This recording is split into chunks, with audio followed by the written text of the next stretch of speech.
Good afternoon, folks, and a happy Memorial Day. Shout out to all those who lost their lives in the line of duty, which is what this day is all about.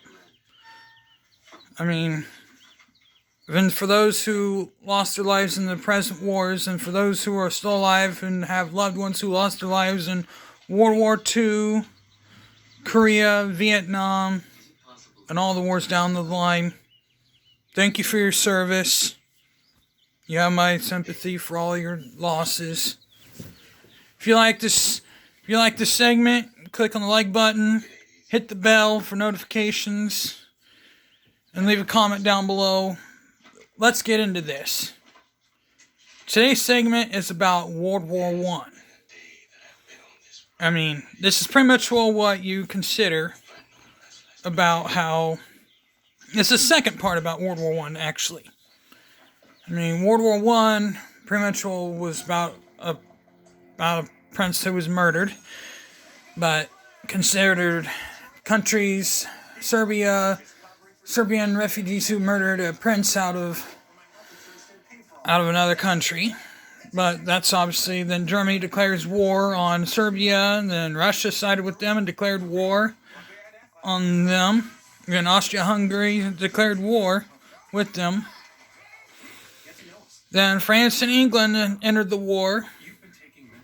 Belgium declared the Neutral Pact. Several countries declared a Neutral Pact. You got Norway, Sweden, the Netherlands, a whole bunch of other countries. But Germany broke the Belgium Neutral Pact. They invaded Belgium, so Belgium declared war on Germany once they started invading Belgium. So, blindsided by that, Belgium declared war on them. So they entered the war. So Ireland and Portugal also declared war. While the United States remained neutral, so did Brazil. Not till 1917, the United States and Brazil entered the war. Mexico also remained neutral. Pretty much every country in South America remained neutral. All up until 1917, when the United States... Well, Canada also entered the war, same time all of them did. Until 1915, when England entered the war... Not England, but Italy entered the war on the side of the Allied powers.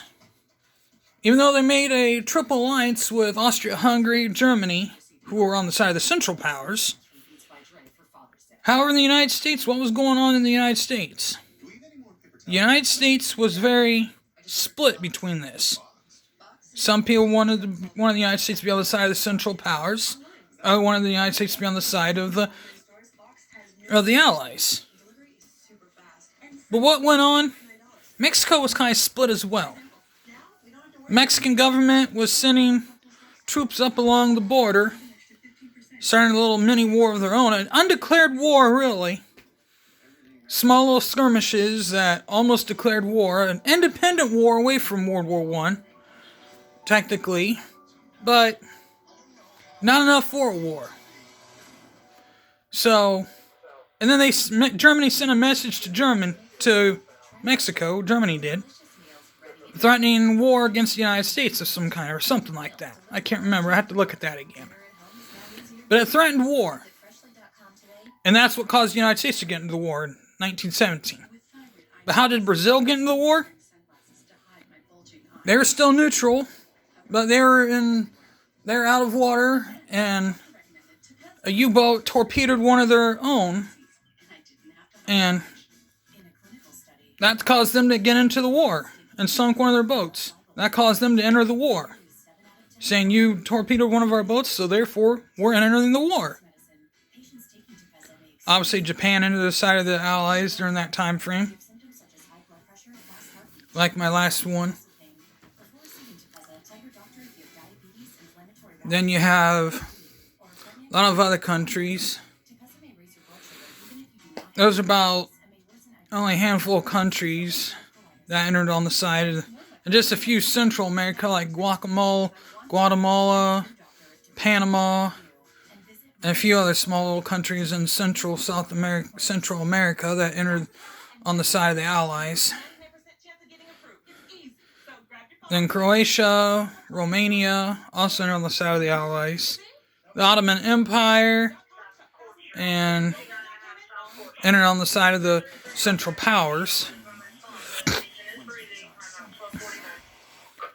While smaller countries entered on the side of the, like Bulgaria, they entered on the side of the Central Powers. A smaller type of ally. But they didn't really impact on a big part of it. But, however, things were a lot different then than they were in. Now to get on to our point here. How did trench warfare begin in World War I? Well, the Germans had a plan called the Schlieffen Plan, which was kind of like Hitler's Blitzkrieg in World War II. Now, Hitler's Blitzkrieg was very successful. They used it in Poland, France, the Netherlands, literally every country they overcame, even in Belgium.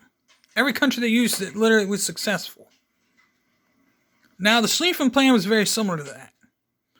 Hitler used the Schlieffen Plan all the way through Belgium, literally conquering everything they used in Belgium, until they made it to the Marne River. Then the Marne River happened. And lo and behold, they were stopped in their tracks by the French and the British. The French and the British literally put them in their tracks. The Germans not aware of how strong they were, kept on trying to do what they were doing.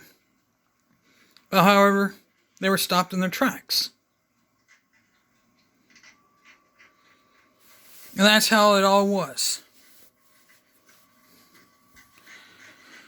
Then the Germans thought, let's just keep doing what we're doing. And sure enough, instead of trying to do what they did during World War II, they were held. I mean, there wasn't any trench warfare over in China or during that time frame over there. But what they did, the French dug a trench and just started shooting at the Germans who were in wide open range. Literally annihilating them. The French and the British dug trenches and literally annihilated the Germans' advancement. They literally murderous machine gun fire. And just normal gun fire. Just normal rifling fire and everything else. It was literally confusion on the Germans' part. They had no answer whatsoever at the First Battle of Marne. A decisive victory for the Allies, sending the Germans in retreat. Germans had absolutely no answer. They even fixed bayonets at the end of their run and even charged at the Germans. The Germans had a little bit of an answer. So the Germans kind of did the same thing in response. They poured a little bit of that, but that'll be another thing shortly here to come. When we talk about the Somme and Verdun. I mean, those are two sad battles. But the French were pretty good.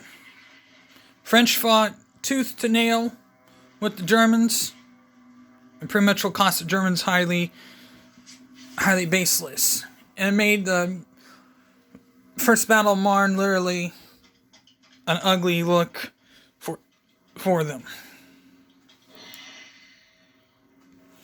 Now, if you want to look at how things could have worked out, and that's pretty much how the Schlieffen Plan failed, because they pretty much stopped them in their tracks and forced them to retreat. Now you kind of wonder, why didn't they go a different route to try to invade? It's because the one in charge said, I'm not going to do that. They didn't want to go that same route. Kind of like what the Russians did at Tannenberg. Russians had Tannenberg in their hands, but the Germans overwhelmingly defeated the Russians at Tannenberg. Tannenberg campaign destroyed the Russians. So the Russians had to come up with some other kind of idea. 1916, they did, called the Brusilov Offensive.